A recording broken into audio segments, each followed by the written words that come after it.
Let's look slightly beyond Kenya to the region around Kenya. And perhaps the reason people are worried about the protests in Kenya is because the picture of democracy in East Africa doesn't look particularly good. We have recent elections in Tanzania, your neighbour. The president, Samia Suluhu Hassan, the winner, declared 97% support. That's like North Korea. Is there still democracy in Tanzania? It's not for me to judge Tanzania. It is... it seems a bit fishy, 97%, doesn't it?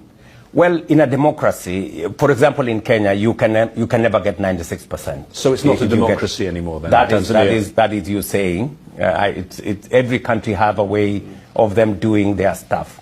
But I think the primary thing is democracy is the best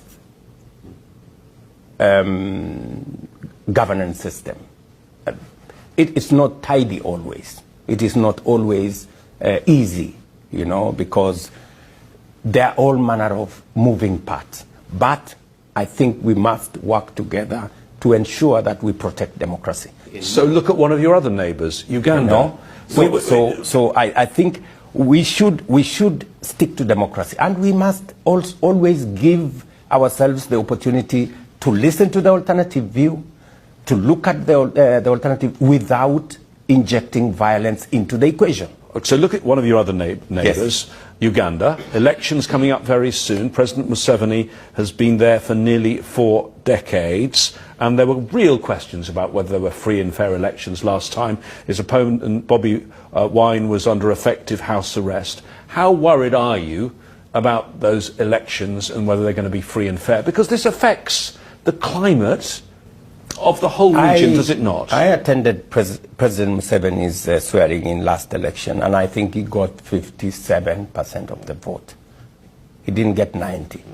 So I think there is room for us to work on democracy is work in progress, and I think it spans different, different stages. There are countries like Kenya that are way ahead. There are others that are catching up. There are others that are still not yet started, and we see it changing everywhere. We see, for example, in the West, people moving more right, others moving in the left, and everything in between. So there is a dynamic globally that is changing, and society is responding to different characters. Who expected, for example, that we would have the kind of situation we had in the U.S. in the